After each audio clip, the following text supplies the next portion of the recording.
Welcome back. Let's do little brown eyeliners for hooded eyes and talk about applying eyeshadow and go over the right order of steps for us for hooded eyes. But first, let me tell you, hooded eyes aren't bad eyes. They just require a different technique. That's it. It's sophisticated. It has that French charm. I have extra skin here, but all hooded eyes are different and I have what I have. And even more, our eyes aren't perfectly symmetrical. For example, my left and right eyes are completely different, so why should my eyeliners be exactly the same on both? Let's start with this gorgeous shade of lip balm. I wanted to show you how to mix different undertones in one makeup look, wear my shadows and cool toned lips. It's a great trend for spring as for me, not quite summer, not quite winter, but something in between. Let's begin. If your eyes droop like mine, or even more, eyeshadow can crease after just 20 minutes, and I have some tips I have learned throughout my life, starting from high school. Eye base, yes, it's so predictable, but it is what it is. We can also use a concealer like the one from NARS. It has a matte texture and is slightly drier than a regular one. You will notice that I have to warm it up on my back of the hand to make it more flexible, and there is no glowing surface at all. And I recommend avoid concealers with the words like moisturizing or glowing on the packaging. These products aren't bad. I actually love them, but they serve a different purpose. Look how liquid this one is compared to the previous one, and notice the glow finish. By the way, it's great, but not ideal as an eyeshadow base. And lastly, the eyeshadow base is my favorite. I've added all the products in the description box, along with links to your local stores. By the way, I checked there are people here from over 50 countries. How amazing is that? We get to learn from each other, no matter where we are in the world. And next, remember, we need to remove all layers of cosmetics from the lids, along with any excess oil. Just use micellar water for this. Oil can break down even the strongest base, and don't touch your lids too much with your fingers. Our fingers also have natural oils that can affect the makeup. This amount of product can be used about 8 times for both of eyes, and it's a very thick layer, so it's expected to crease quickly. Even if you warm it up and apply it only with your fingertip, it's still too much. I wipe off the excess from the fingers, something like this, and only then apply it all over the lids, above the creasing, almost up to the brow. This shade is very light, which helps your eyeshadow appear brighter and more true to color, just like it looks in the palette. Just imagine that it's like white canvas for us. It's best to use a large synthetic brush to distribute the product evenly. Next, take a bit of matte concealer to sharpen the ends of your eyebrows. This will enhance the graphic elements, complementing the eyeliner with the graphic brows. Important, the lowest brow line should be parallel to the upper brow line. Don't forget to define the corners of the lips to make them sharper as well. Such a gorgeous lipstick. Just look at this color. What do you think? Next step, use a loose powder to set everything in place and dry out the base, especially if you are in a hurry. But first, make sure there are no any creases on your lids. I can recommend to choose a powder that flies up when you open the cap of packaging, or pick up the small amount with a brush. It means that particles are super fine, making the powder invisible on the skin and ensuring a smooth finish. I apply it on the lids, under the eyes, forehead, chin, and smile lines. And the most important thing here, choose the right brush size. Not for my type of eyes, not for any other influencers, for yours. And a big synthetic brush isn't the best idea here. Let's fix this in our minds, that small brush only for small details, big brush only for big areas. For example, if I use a big brush, I will end up with blending the eyeshadow almost to the brow. And that could work if I'm in a rush and just applying bronzer for a soft smoky eye, but otherwise, precision is key. I hope you agree with me. A smaller brush is better because it helps blend while maintaining clear distinction between the brow and the crease. It creates a soft depth that slightly hides my extra skin. Just swipe from the outer corners towards the center, holding the brush perpendicular. The small brush is for accents and detailed elements of makeup. First, for adding depth to the outer corners. Second, to create the illusion of the crease and define the low lash line. Third, to highlight the inner corners and the center of the lids. By the way, the flat brush serves the same purpose but is thinner, and it works similar to fingertips for applying product across the all lids. And let's analyze the highest point of the eyes. I have two completely different hooded eyes, and I will use different blending technique. And you know what? This is normal. And where my eyes start is droopy, I need to lift them up. And the next step is tightlining. I've received comments that the line often transfers to the low waterline. However, the tightline refers to the gaps between the eyelashes, not the waterline. To ensure precise application, I recommend use a micro liner pencil. Gently press the lid to open up space between the lashes. Start from the outer corners, it's a less sensitive area, and print a small spot and wiggle the pencil a few times. Blink, then repeat. Avoid using a wood pencil, it's a wax-based and remains flexible. Instead, use a gel formula, which is waterproof. However, even the most expensive pencils can transfer if you have sensitive eyes. This depends on your eye's natural response to create tears and remove foreign substance. And now I'm going to apply liner all over my waterline. My eyes aren't too sensitive, and I'm using a reddish brown shade to enhance the green tones in my eyes. And now let's talk about eyeliner application.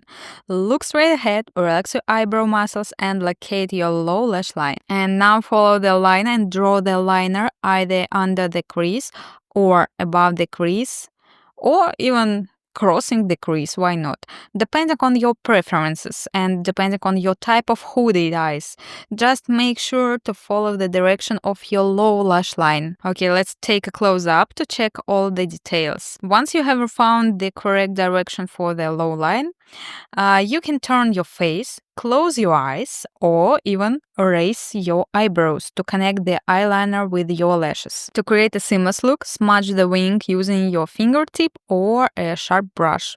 Then, to intensify the color, simply go over the same line again. And now find the highest point of your eyes. I found mine and it aligns with my pupils. I'm going to create a cat eye makeup look. Choosing the right mascara brush is the next important step. The small brush is more delicate and helps prevent smudging on the lids. The big brush works well too, but you need to be patient and careful when applying it. First of all, look down into the mirror. Wiggle the wand at the roots of your lashes. Gently slide it up to the tips, turning the lashes slightly to the side to create a cat eye effect. If you make any small mistakes, take a clean brush, just wait when it's dry out and gently scrub the smudges and remove it without distributing the rest of your all makeup. Important pro tip: if you notice that your last lashes are lower than the eyeliner wing, remove the mascara from that part of the lashes, otherwise it will drag the eye downward. And now let's move on to the eyeshadows. I'm going to share with you my first expressions. It will be my first touch of this eyeshadow palette. You can see they are completely new without any touches. Okay, this is my analyze. Should I buy this eyeshadow palette or no when I come to the store? Here, I can find 3 matte eyeshadows and 1 semi-matte. Okay, gorgeous tones, including a mid-tone, a deeper shade, and the most intense pigment. Also, we can find here 3 metallics, 1 sparkling, and 1 shimmer. Beautiful textures that I can mix and customize as I like. These shades work for both everyday looks and special occasions. When you're choosing a palette, the most important factors are matte textures, essential for adding depth and defining the crease, and shimmer or metallic finishes.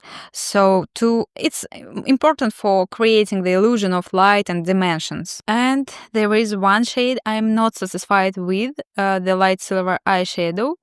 You can see it on the swatch. It was supposed to be stunning, but unfortunately it's very loose and crumbly. Even when I rub it between my fingers, it doesn't adhere well. I think it needs a glitter primer underneath for better adhesion and longevity. I'm going to give them a second chance because I guess they are really gorgeous, especially on the sunshine.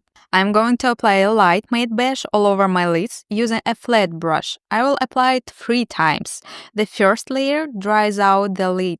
The second layer evens out the surface and adds more pigment. And the third layer ensures full coverage. Next, I'll take a reddish brown matte eyeshadow and pick it up with my brush perpendicularly, using only the working space of the brush from the shortest bristles to the longest. Before applying, I dab a brush a few times on the back of my hand to prevent fallout, especially since this is my first time using this shade. I dabbed 17 times. Yes, I counted through the numbers, doesn't matter. It depends on the brush and the pressure applied. I keep it light at first, but as I got more comfortable with the eyeshadow, I apply it more confidently, and you learn how to apply a new shade as you go, analyzing its texture and payoff with the first touches. Look at my movements. I smudge the shadow slightly to create a seamless wing at the tip. The widest part is place where I have a few creases in the skin, so I make sure to blend it well. Don't pick up more eyeshadow. Instead, tilt your chin down slightly and define the outer corner. My stop line is right before the green color of my eye starts. The maximum point is my pupils. Grab the beige shadow with the small blending brush and apply it all along the low lash line. Then, soften the edges between the dark brown and beige by blending slightly above and following the eyeliner shape. This step makes the line softer and makes smoked out. And now go back to the brush with the excess dark brown shade, don't pick up more product, and blend one more time. Use horizontal movements, not circle ones. Look, I am holding two brushes in one hand. This makes it easier to remove or add product immediately as needed. Final touches. Look straight into the mirror and check the eyeliner. I want to keep it parallel to the floor with a slight lift up the outer corners. To sharpen it, I will create the edges under the eyeliner with the concealer. Next, defining the crease. Grab a mid-tone brown, not too dark, not too light like beige. Dab the brush a few times on the back of your hand to control the product, and apply it onto the crease and blend it outward to make the eye look bigger. I repeat this 3 times to build depth gradually. And our favorite final step, sparkle. I apply it along the lash line to create more space and open up my eyes. This ensures that when I talk to someone, they can see the thin line of space under the extra skin, making the eyes look more lifted. And when I blink, it looks magical, like butterfly dust from cartoons. I also add a bit under the pupils. I love this technique. I've seen Korean makeup artists use it to create an illusion of bigger eyes by adding both depth and light. But my low lid shape is different. I will do the opposite. Cover the eye back and add only the sparkle where needed for a brighter, fresh look. And let's clean up. Swipe away any excess with the big brush we used to apply the loose powder. It's easy to remove any shine particles now, since the powder doesn't stick to the wet foundation or concealer. And now I'll show you step by step the wrong way to apply the technique and explain why this same technique can look different on hooded eyes. Don't apply mascara as the first step without preparing your lids. If you do, your lashes could end up looking messy. The second issue is that your lashes might end up with the spider-like clumps and white tips after applying eyeshadow base. However, it's a good idea to apply mascara first if you are not planning to do eyeshadows or like small eyeliners. Only in that case you can also use the mascara first. Next, don't apply eyeshadow base with your fingers. Remember, it maintains the oil, and if you apply it above the foundation or oily skin without removing the oil first, it doesn't make sense. Don't apply powder with your fingertip. The oil from the finger can transfer onto your skin, causing the powder to apply unevenly and dry out the surface of your lids, leading to the messy finish and eyeshadow spots. Don't apply concealer after the powder step. This can create a cakey effect and cause the mascara tips to transfer there over time. Don't apply the tightline after the mascara step. If you do, the lashes will be too strong and sticky, making it difficult to apply the pencil between the lashes. You will cover the waterline and the gaps between the lashes will be visible. And now let's recap the eyeshadow and eyeliner application in a right way. Look straight ahead and follow your lower lash line. Find the crease. I have 3 folds here. Under the lowest fold, draw the line in small strips, rather than trying to create one thick line in a single movement. Smudge the end to blend it. The most important part is to keep the strict line under the folds. Make sure the line crosses all the fine lines, especially if you notice any creasing. Apply light beige color with a flat brush to dry out the lid. Layer it 3 times to ensure full coverage. Use a mid-tone shade and apply it into the crease and slightly above, but don't apply it inside the lid. Focus only on the outer area to make the extra skin less visible. Blend it parallel to the end of the eyebrow for a lifted effect. I'm sorry, I have to add a little bit more eyeshadows to the other eye, but at this moment you can look how beautiful and sparkling these eyes are. Now, grab a dark brown color and dab it above the pencil with a dabbing motion. Dab, dab, dab, and then swipe it a bit. Repeat until you achieve the desired result. You may notice I went a bit wider under the line, and that's okay, we can clean it up with a sharp brush with concealer. And now we have 2 problems. What to do if the eyeliner looks too thick at the end? And just take a small blending brush, dip it into the light beige color, use horizontal movements to clean up the eyeliner and soften the edges.